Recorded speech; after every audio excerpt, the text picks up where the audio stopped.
All right. So, hello everyone. Thank you for spending your lunchtime to be here to attend Yunsheng's final defense. Yunsheng is currently the fourth year PhD. Yeah. Just started his 4th year. Yeah, he's been doing a lot of wonderful job at our lab, and he will introduce many of them. But keep in mind, it's just a tip of the iceberg. He has actually done a lot of work that cannot be fit into this final defense. But hopefully he will tell you the whole story of using foundation models for autonomous driving from perception and planning perspective. And with that, we can just go ahead and get started. All right, thank you. Thank you, Professor Wang, for the introduction. So hello, everyone. My name is Yunsheng, and today in this defense, I'm gonna talk about my research on foundation models in autonomous driving. And here is an outline for today's presentation. So first, I'm going to quickly introduce myself, and then I'm gonna talk about the background of this dissertation, and then I'm gonna introduce the research I did in 3 parts: comprehensive perception, vision language alignment, and language-driven planning. And finally, I'm gonna summarize the works and discuss the future research directions. So first about myself, so I obtained my Bachelor of Engineering degree in Harbin Institute of Technology from China. And then I obtained my master's degree in New York University in computer science. And then I come to Purdue and doing my PhD here in civil engineering, advised by Professor Zhiran Wang. And this is my education background. So for here's my employment background. I have did 3 research internships throughout my PhD here. So the first one was in Toyota North America. It's on the topic is efficient vision language models for autonomous driving. And then another one in Bosch research. And then I did another research intern in Waymo. So both about foundation models for autonomous driving. And then I'm returning to Waymo as a full-time research scientist starting this February.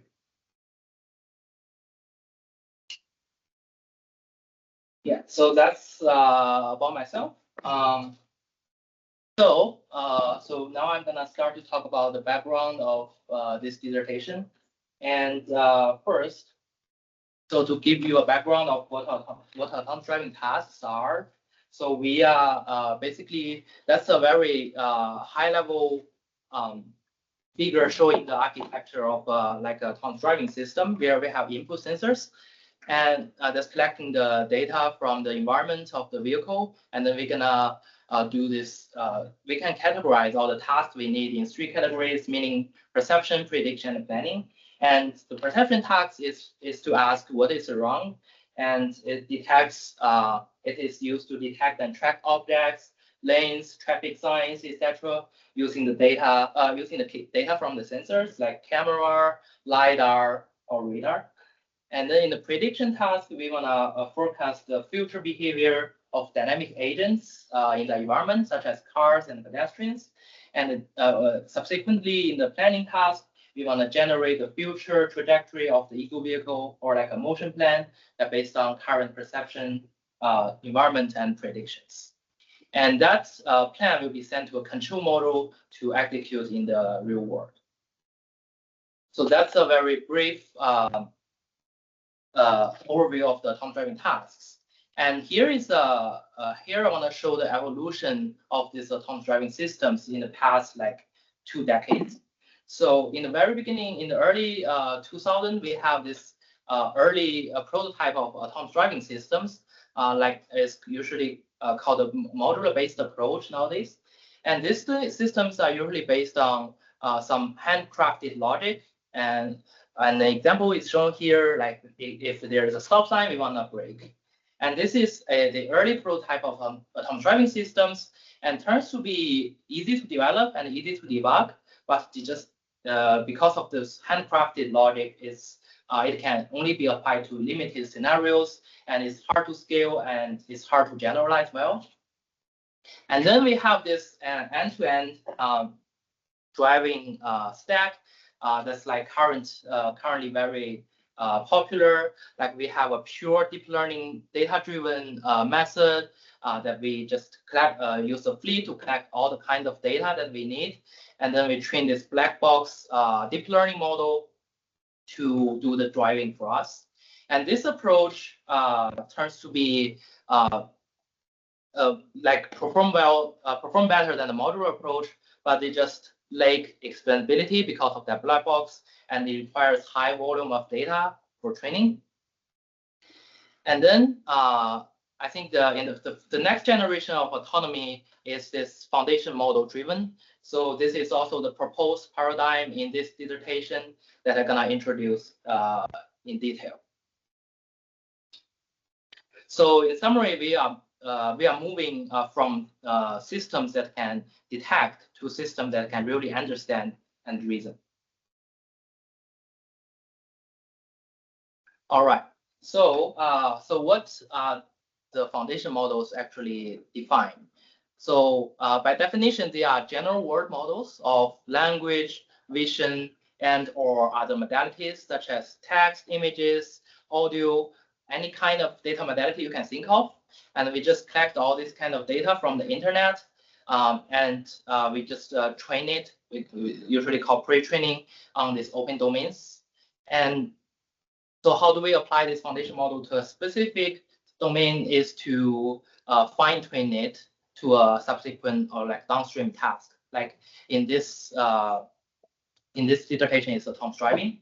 And it has been shown that this approach can achieve better performance than we just use data, only driving data to train a model for us. So that's the foundation model. And so to apply this foundation model to like in the driving domain, there is still some limitations that we need to address. So first, we identify this holistic spatial temporal perception gap, meaning even though we have this powerful like foundation models that can do the reasoning for us, still the perception model is still very important because they just cannot reason on incomplete data. And specifically, we identify the internal gap and external gap, meaning internally, if the vehicle cannot see what's inside the vehicle, it just completely neglect the human states inside, so that the generated plan may not align with human preferences.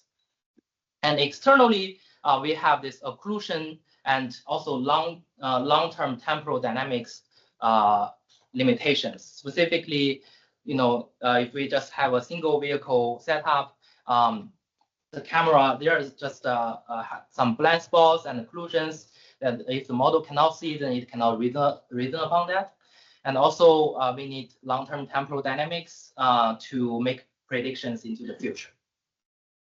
And also, we identify the second gap as the efficiency and alignment gap in this multimodal understanding. So we are not only having the vision modality alone, we also have a language modality to do the reasoning task. So there needs some alignment there.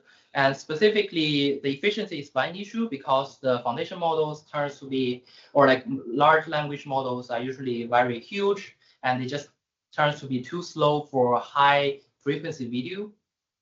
And that's the one gap that we need to address. And another one is this alignment gap, meaning since the foundation models are pre-trained on the open domain data, usually images, so the training data are only 2D, but there is the autonomous driving system works in 3D world, so there is this spatial grounding needed to kind of to align this 2D to this 3D world.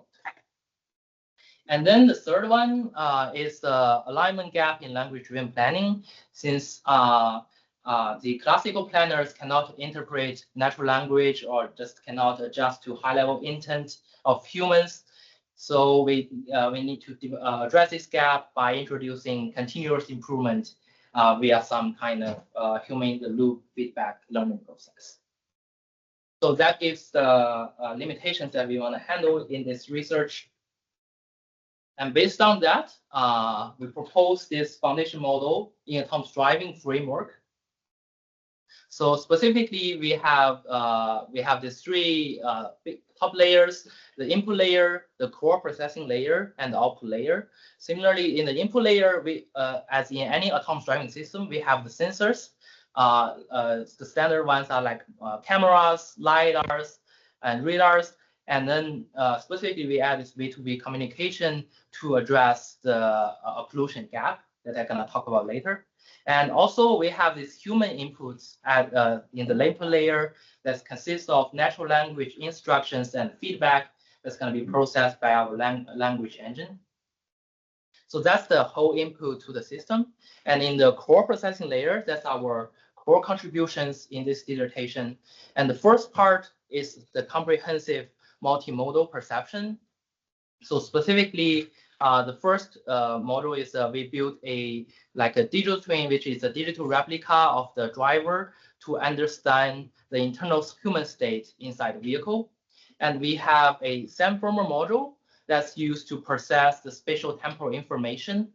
And we have a property perception module to handle the occlusion issue and expand the perception range.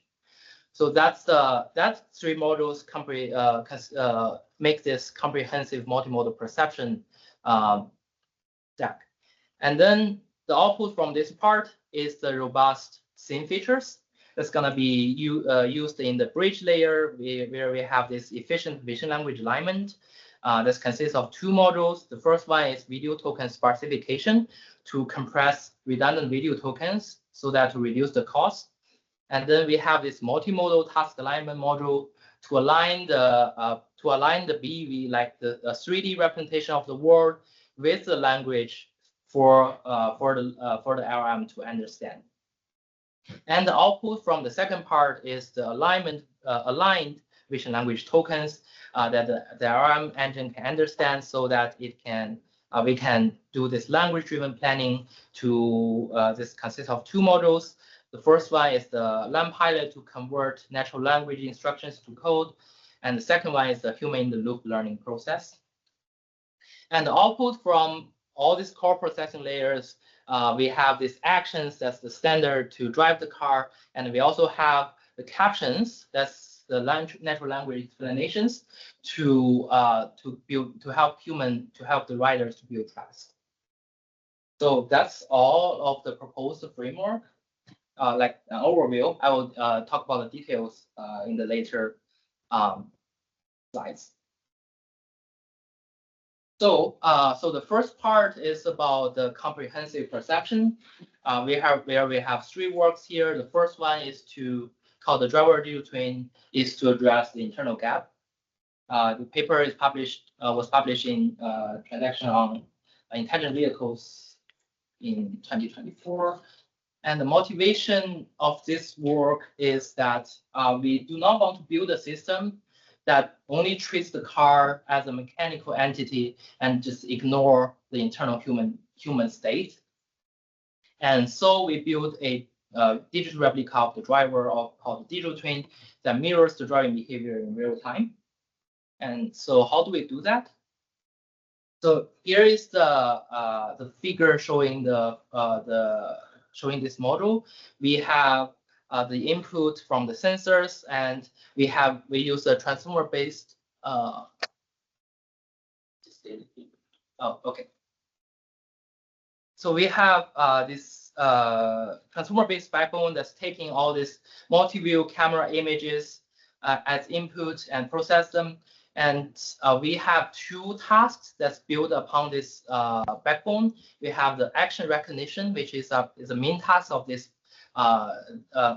considered here. And also we build this auxiliary task, which is the emotion recognition.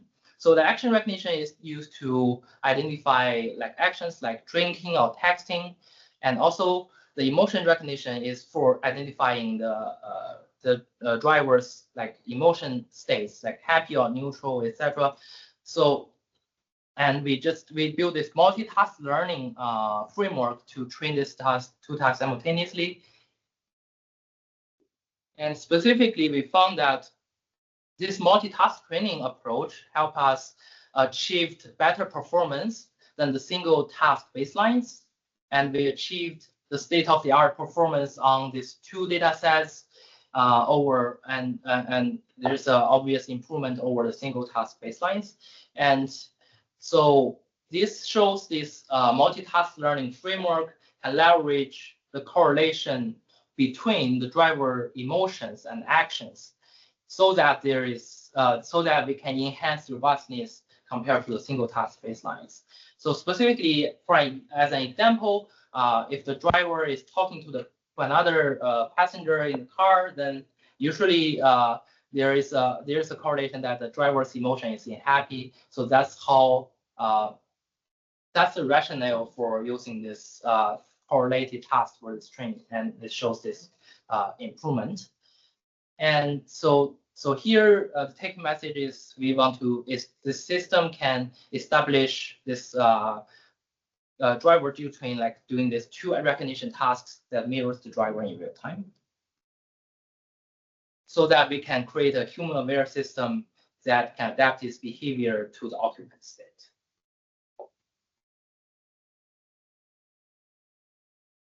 So that's the first work, and the second work is this temporal gap here that we want to address. So specifically, to give you a background, in the driver deducing system, we usually only consider images as input. So that can cause an issue if we just doing recognition task, maybe it's fine. But if we want to make any predictions, then we need to take the historical context into consideration. Because, for example, if we want to predict we want to predict the driver's intent in the future, usually the driver will verify the safety seconds before actually making a maneuver. So if we just use the standard image-based model, then it just completely forget this context if it just leaves this current frame. So given this challenge, the proposed architecture here is we want to use multi-view video input, consisting both the in-cabin images and the external images. And we propose this core mechanism called episodic memory transformer, which stores the past state as a learnable memory token, which is passed from the previous time step to the next time step, so that recurrently it can remember the historical context. So here is this figure showing this framework. We have like in-cabin cameras, we have external cameras, and we use this projection like encoder layers to encode these images into the corresponding image tokens. And we add this learnable historical memory embeddings here and fuse them through this a multi-head attention layer and also subsequent layers, so that we can, through this cross-view attention, we fuse the internal driver cues with the external traffic context as well as the historical information. And so why we propose this method is we just do not want to feed the historical like sensor embeddings, like just compress them in, like just feed them into the future, because then we will have like infinite long length input and it just will exceed the context length. So through this approach, we can compress the long-term history into this compact embedding to avoid that computation explosion. And here are the results for that. The proposed transformer achieved the state-of-the-art in terms of the parameters, number of parameters used, as well as the accuracy and the F1 score on this driver intention prediction task on this brain for cars dataset. And specifically in this ablation study, we show that, so the EM here stands for the episodic memory module, and we show this is essential for anticipating the future predictions from the past cues. As you can see here, the improvement is huge, going from like 0.7-ish to 0.8-ish. It's like 8% of improvement here.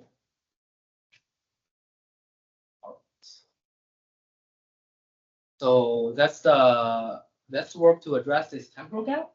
So the third work here is to address the spatial gap called model adaptation for cooperative perception. And the background here is this challenge to identify the single vehicle perception is just bounded by the physics limit, meaning specifically the sensors just cannot see through the opaque obstacles or like occlusions, where the V2V communication can offer us a theoretical solution to see through those, to see through the neighbors.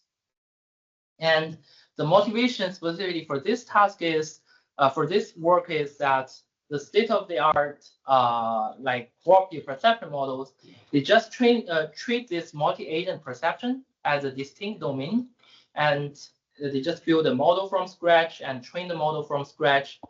This kind lead to high computation cost and requires extensive data labeling in this multi-agent setting, and also they will discard the rich feature representations that's already been developed in this existing single agent models. So that's the challenge we want to address. And the proposed solution is called this model adaptation for cooperative perception, where the goal is to equip the frozen pre-trained single agent models with cooperative capabilities. And the key strategy, the key methodology we use here is called the parameter efficient fine tuning. This is the illustrative example showing this cooperative perception task. So for example, in this figure, we have this green point cloud here coming from the ego vehicle. And as you can see, due to this occlusion, this vehicle that's shown in the red, this cannot be seen by this ego vehicle. So this is just bounded by the physical constraints. And through this cooperation, if the green ego vehicle can talk to two neighbors here, that's one is shown in the red point cloud and one is shown in the yellow point cloud. And as you can see, with the help of the neighbors, it can just detect all these missed objects, like the two here in the far away from the ego vehicle, and also this occluded one.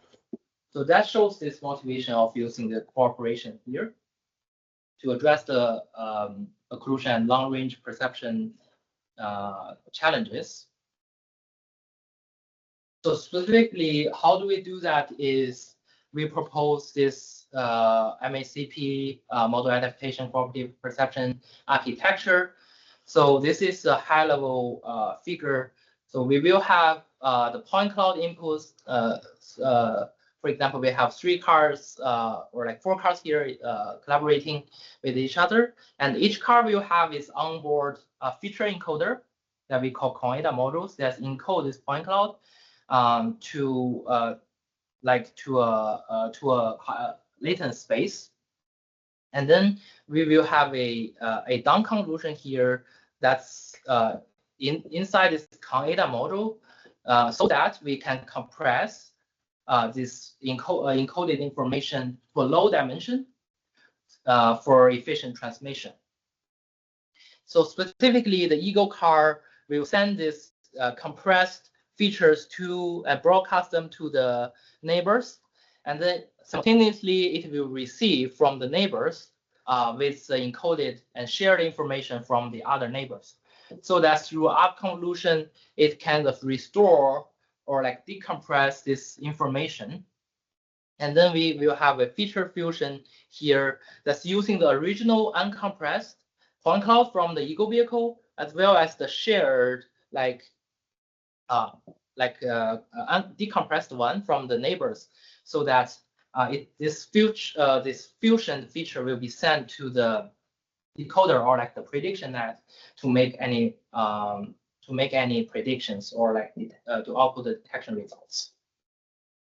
So that's the architecture here. And specifically that handles the overall like the task that's of the cooperative perception. But we also identify this hidden issue here with using the single agent models for this cooperation setting. Meaning, if we observe the distribution of the point cloud where we have this x-axis showing the distance to the ego vehicle, and the y-axis showing the density, like point cloud density here. We can see, as you can imagine, for the ego vehicle, it's like centered around the 0, like the original point. But for the shared point cloud, they just centered with respect to the specific location of the other vehicles.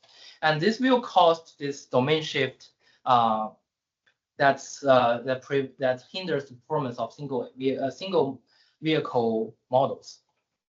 So that's why we use this scale and shift feature model in the prediction net to address this distribution shift that's identified here. So specifically, the SSF model is inside the prediction net, and it's just a very lightweight linear transformation to align the feature distributions so that it will be aligned with the pre-trained backbone's expected input space. And here are the results for this task, and we show that here in the x-axis is the number of tunable parameters, and the y-axis is the average precession, which is the detection performance. And we show a 30% improvement in this AP metric compared to the SOTA performance, which was this V2X VIT here.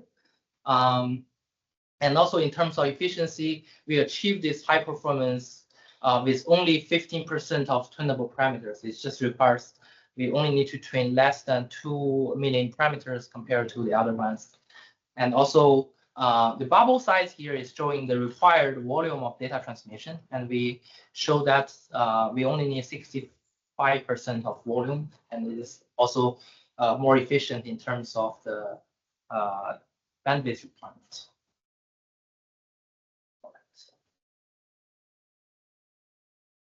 So that's all for the first part, comprehensive perception.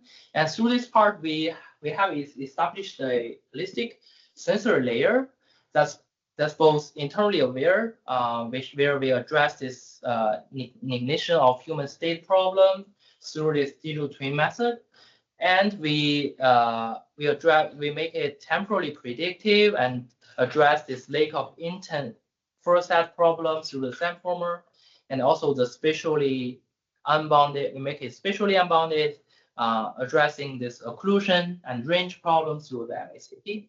So that sets the foundation for the following parts or following modules, where we will show that the reliable sensing reasoning requires saying inside, back in time, and through the obstacles. So that's the first part. So now we'll enter the second part of vision language alignment. And the first work is to address this computation efficiency through the video token sparsification. And the motivation here, simple, is the foundation models are powerful but heavy. So how do we make them efficient? And here is the background of using the LLM to do the reasoning for us. So this is showing this architecture. We have similar sensor input, and we have this all kinds of vision encoders, like we have in the perception, in our perception layer, and they just generate these tokens, vision-based tokens that will send to the LLM for reasoning. And this key issue here is this large language model is too huge and too memory and computationally intensive to run on those resource-constrained processors. So a solution is we deploy this LLM on the cloud, where we have powerful compute there, and through that we may need to upload the raw video snippet to the cloud that can lead to substantial network costs. So that's the issue we want to address. And the proposed solution here is like following the MACP work, we will compute the feature map on board, and then we will apply some token reduction or token sparsification technique on cloud to make it compressed and efficient, so that we will upload. We can upload the reduced video tokens to the cloud for reasoning. And the LLM, after the reasoning, it will provide the guidance and text output back to the view. So that's the overall architecture, and the main contribution of this work is this video token specification technique. So specifically, we will, as this is an example showing how this is working. So consider we have 2 frames here, and we will use a very lightweight convolutional neural network to identify the key patches in this frame. So this CNN are usually very lightweight and can conduct the inference in a few just milliseconds, so that it will not introduce very large overhead here. But the extracted feature map from the convolutional neural network can be used to select the key frames here. So specifically, we have, for example, a feature map A, feature map B, and then based on the activations of this feature map, we can identify which frame is more important, and specifically it's maybe frame A here. And then we will apply this to the proposed token pruning algorithm, where we want to prune the non-important tokens from the non-key frame here, based on both the dissimilarity and the silency, meaning removing the redundant patches as well. At the same time, we want to keep the important information. And then the selected tokens from this frame B will be concatenated with frame A tokens, so that we will have a sequence of tokens that's going to be sent to the cloud for reasoning. And that gives this how this algorithm is doing here. And here is a specific example of what the algorithm is doing.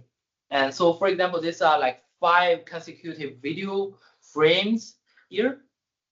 And then based on the algorithm, is selecting this. The first one is a key frame. And then we will, and then the algorithm will process the non-key frames here. And as you can see, the blacked out patches are removed from upload. And it's just considering these 2 factors, meaning, for example, these trees and the buildings, they are not important, or it's just redundant from the first from the key frame. It's already included in key frame, but it's also considering those dynamic objects here that's preserved. So these are the important information. So that we need to keep. So basically, this is leveraging the spatial and temporal redundancy for compression, and we balance the token reduction with critical information. And here are the results showing this compression token specification technique. And the S value, the x-axis is showing the percent of key of tokens, number of tokens preserved. So this 1.0 here is 100% is the baseline approach, and the y-axis is so the bar plots are showing this throughput here, and this line plot here is showing the score, which corresponds to the performance. And as you can see, through this algorithm, we can remove 50% of redundant tokens from the video patch, while actually preserving 100% of performance. So this is very a very important result, showing that this algorithm is working, and this corresponds to 33% of throughput in units. And this work and this result shows we actually reduce the computation cost leveraging this redundancy video data, and so that we can improve the LLM efficiency without sacrificing the accuracy in this driving QA tasks. Oh. So that's the video token specification work, and now I'll start to talk about this semantic alignment work called multimodal task alignment. And this is in submission to CPR 2026. And motivation here in this work are as I mentioned, the foundation models are like pre-trained on generic internet skill data. But how do we align them in 80 autonomous driving tasks?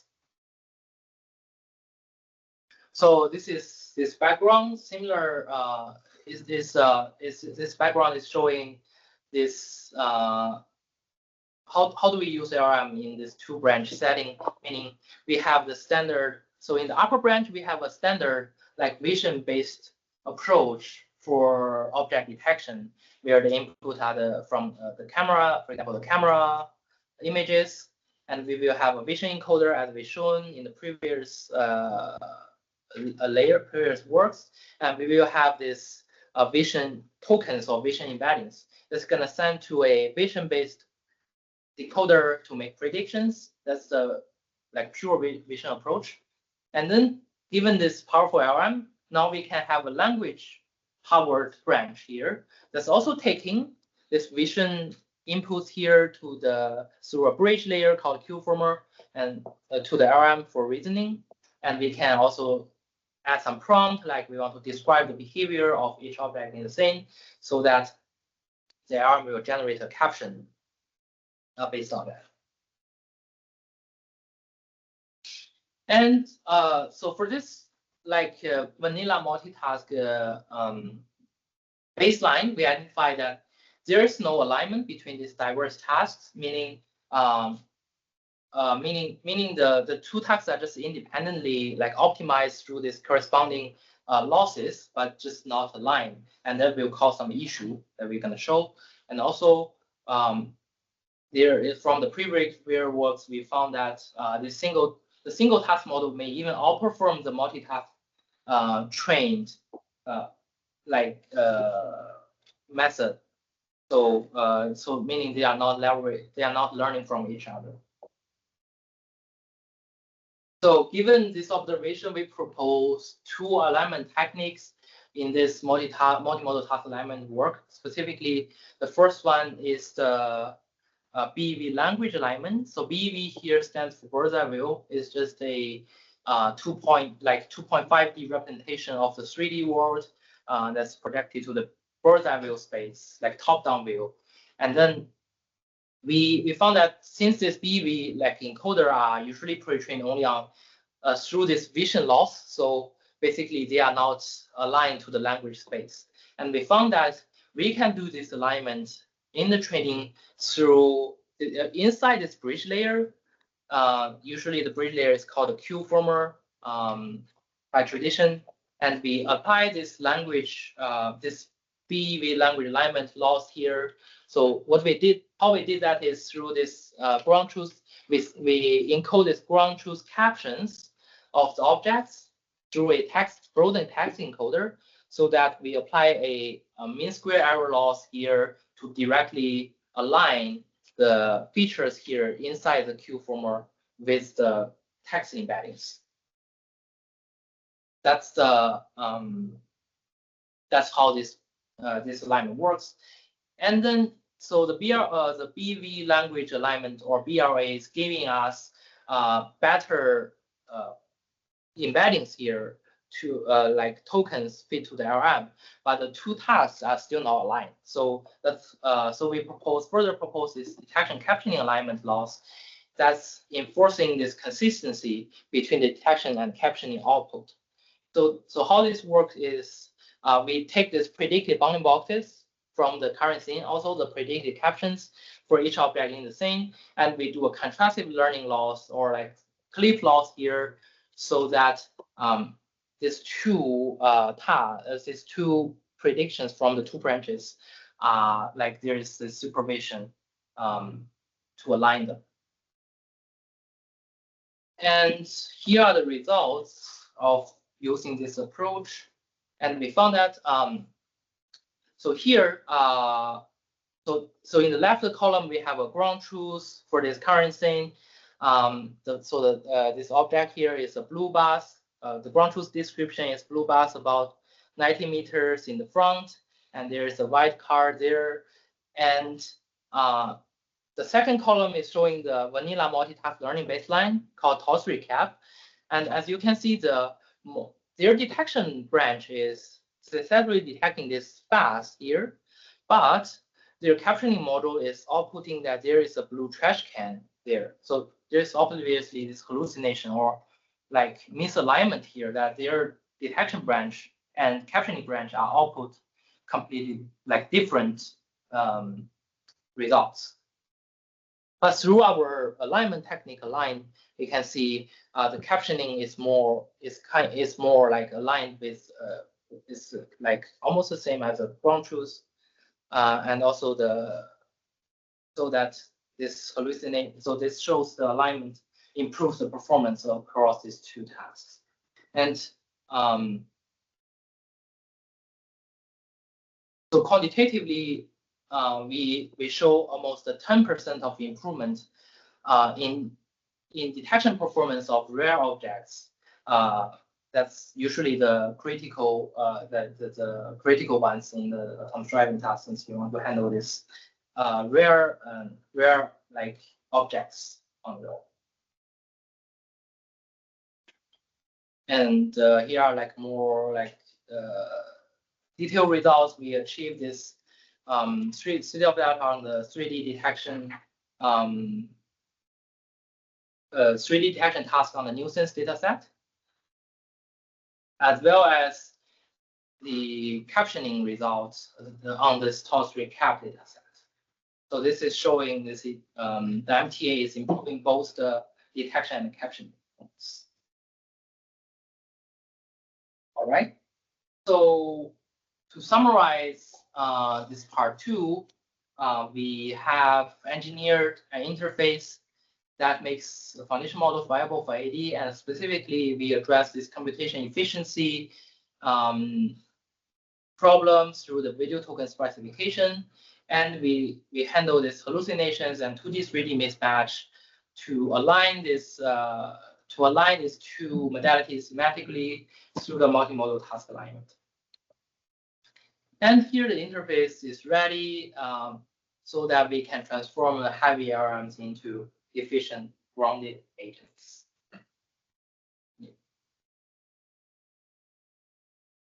So that's the second part. And now we're going to this third part called language-driven planning. And the motivation here is to bridge the adaptivity gap. And so for the traditional planners, like rule-based or optimization-based, it tends to be, they have proven to be physically safe, but just thematically rigid. And the solution is to use the LLM to generate a policy that calls this safe predefined APIs. That's it. So the APIs are like functions that's implemented through this traditional planners. So this way, we can combine the semantical intelligence of the LLMs with the physical safety of control stacks. Since if we just we have observed that if we just use the LLM to like generate the control signals, then usually they cannot just interpret those numbers very well. And specifically, we built this benchmark called LangPilot that was published in CVPR 2024, because at that time we were like one of the first groups to work on this language-driven planning task, and there is no benchmark on that task. So the first thing we did is to build this benchmark, and this consists of 4.9K human annotated instructions in pairs, where we build this benchmark on a interactive environment called Heavy-In. That's like this a simulator for, and we build this specifically to evaluate LLM-based agents. And as you can see here, we cover very diverse numbers, like including some distance-based instruction speed, pulling over, line changing, overtaking, etc. And we also cover both the highway and intersection scenarios. And this is the benchmark. And specifically, this is the framework that's using code as policy to do the driving task for us. And here on the left part is this NumPilot benchmark that's we use to do all the evaluations and simulations here. And based on this environment, there is our NumPilot agent. So the input here is the context from the environment or from the simulation specifically here. It's a text description based on the current environment. Like I'm approaching this intersection and there's a stop sign here, like 10 meters in front of me, all this high level text-based information. And we will have a task description, like we want to turn left at the next stop sign, and also the API docs, which are the it's basically telling what are the tools or like the functions you can leverage to complete this task. And all this is sent to the LLM for reasoning. And the LLM output is defined in this language model program. And this is just a function, like it's a driving policy written in function that can be directly executed in the simulation so that it can do the task. And the benefits of using code as policy is that it can express this complex driving logic through the structures like loops, conditionals, and sequences, so that it allows this exact specification of parameters, thresholds, and values, so that it can generate a very specific driving path. And also it directly connects to the perception and the planning control APIs, so we can just integrate any tool that we have in hand.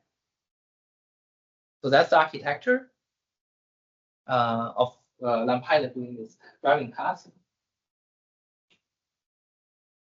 And there's just a issue here that so we give the LLM all these inputs and ask it to do the job for us, but there's no like feedback or like learning process here. So the LLM has no idea how good the performance was.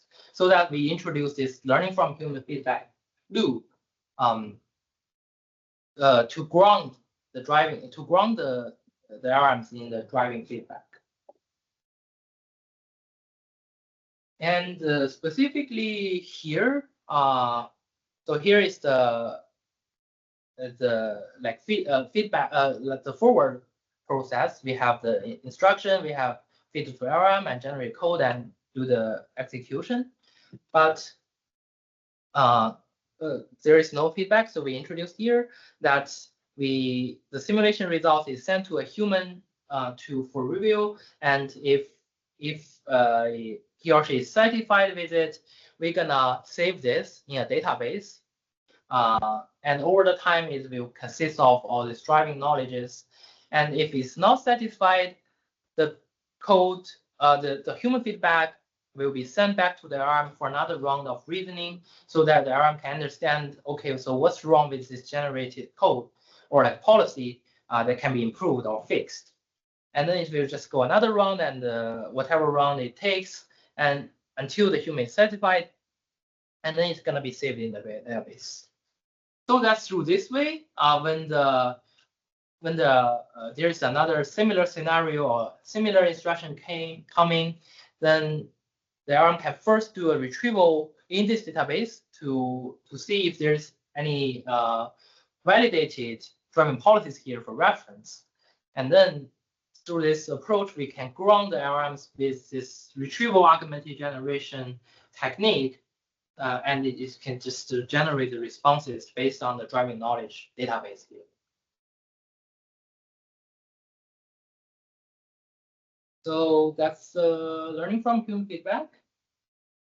And here are the results.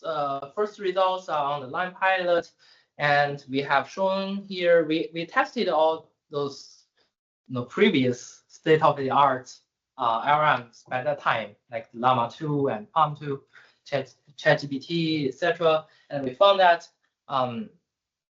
this human feedback, we show that through this human feedback, the LLM can have this potential to handle these diverse driving scenarios and follow instructions. And we further conduct other experiments in another simulation called Kala. It is a realistic 3D simulator, and specifically there is a leaderboard called Kala leaderboard that consists of the predefined rules that the car can navigate, and on this leaderboard you can evaluate how the driving was.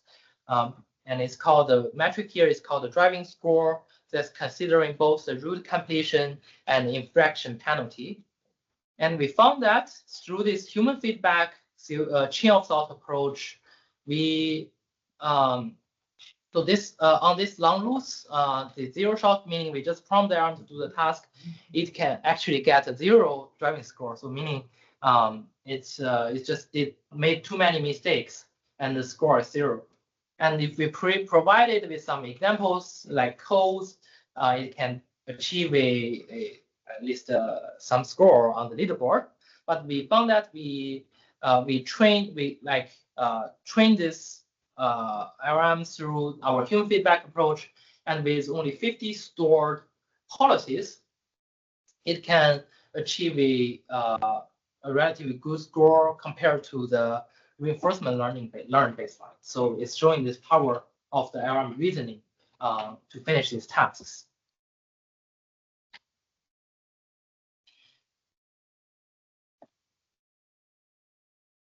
So, all right, so that's all for the part 3. We very close this adaptivity gap in this language-driven planning, and we have evolved the planner from a static optimizer to an adaptive agent, specifically doing the instruction following, to solve this rigid rule sets and the inability to interpret intent in this line pilot for that policy. And also we enable this continuous learning through the human in the loop approach, where we solve the static deployment and lack of feedback mechanisms. And here we have this agent that's adaptive, and the system can follow instructions and evolve the driving policy over time. So that's the 3 layers. And now let's summarize what we have covered here in my dissertation.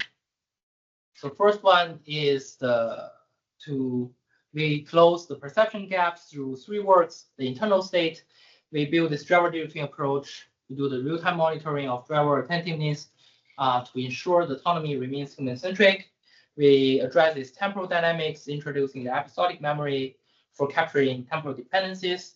And we address the spatial constraints through model adaptive cooperative perception, where we show the weak cooperation creates a safer, comprehensive world model for downstream planning. And the other contributions are for the alignment and the adaptivity. Specifically, we bridge the efficiency gap in this vision token specification work that enables this computationally heavy RMs to run efficiently without sacrificing the reasoning accuracy. And we bridge the alignment gap in multitask alignment by enforcing the explicit consistency between the 3D perception and language, and reduce hallucinations so that we ground the high-level reasoning in the physical world. And finally, we solve this adaptivity gap in these 2 works. The line pilot validates LLM as a planner and translates natural language to code as policies. And the learning from human feedback close this learning loop so that we enables continuous improvement by incorporating human feedback. So that summarizes the contributions in this dissertation. And now I want to talk about the future research directions in this foundation model driven autonomy domain So the first research directions I found very interesting is to move beyond the passive processing, meaning here in the existing works, most are still inserting this LLM into a static pipeline, meaning we have like vision layers, we have language layers, but in the future, we may consider build a hybrid system where we have the broad word knowledge that's embedded in the LLM to contextualize the sensor data. And also we have the physical constraints to be embedded into the LLM reasoning process or like abstract planning process.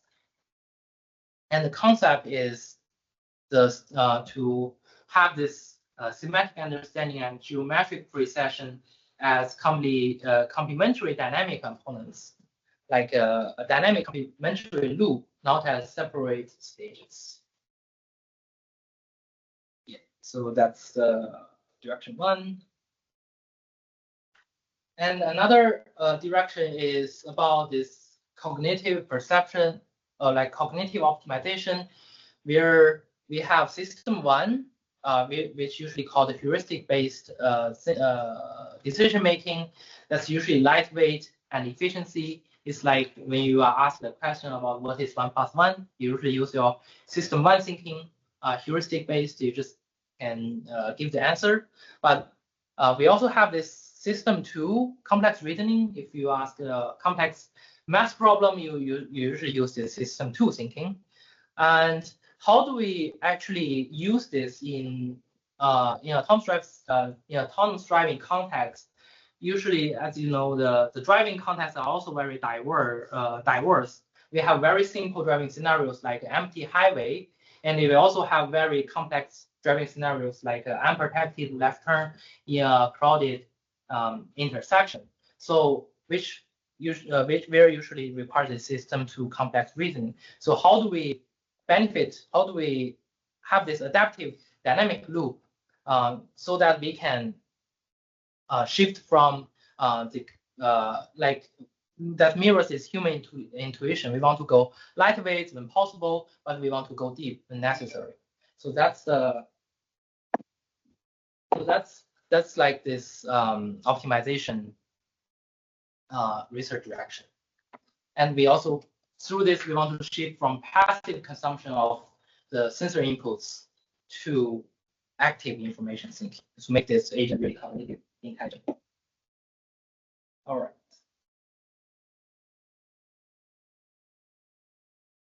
So, so the final remarks for this in this series, we proposed the blueprint for the next generation of autonomy, where the foundation model in autonomous driving provide a comprehensive framework for the next generation of autonomous systems.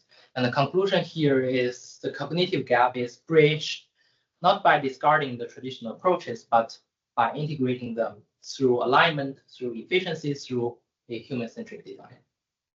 And the vision for the next generation of autonomy is to pave the way for vehicles that are not just automated, but just truly intelligent.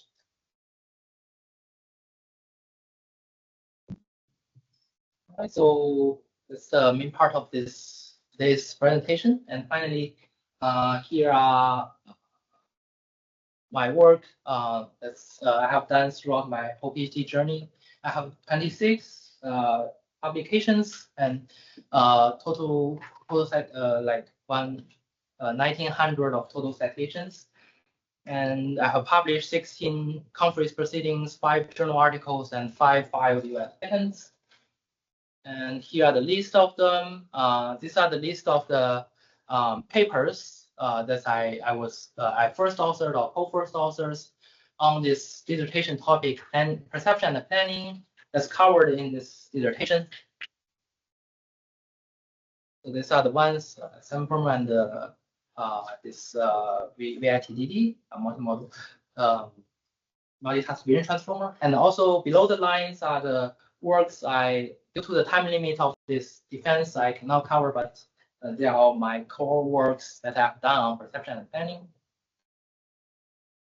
And also have done some interdisciplinary research, cooperative research projects with other students and collaborators on these general topics, including like machine learning or like control, all this kind of research domains. All right, so that's my publications.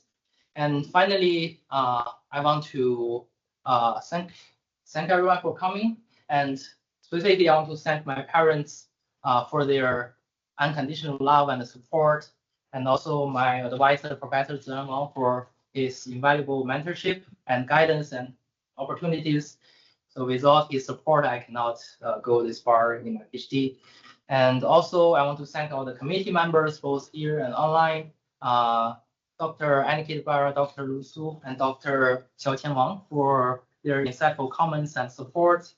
I also want to thank my colleagues at Purdue Deep Lab, Ken is online here, and Juan Wu, and Juntong, Songyang, Zichong, Yupeng, and Jiaru for all the discussions and collaborative efforts. And also want to thank my collaborators outside, like Xu and Wenqian, for their support on papers and workshops. Yeah, thank you. If you have any questions, please feel free to. Yeah, let's do this. And of course, thank you, Yunsheng, for such a great presentation.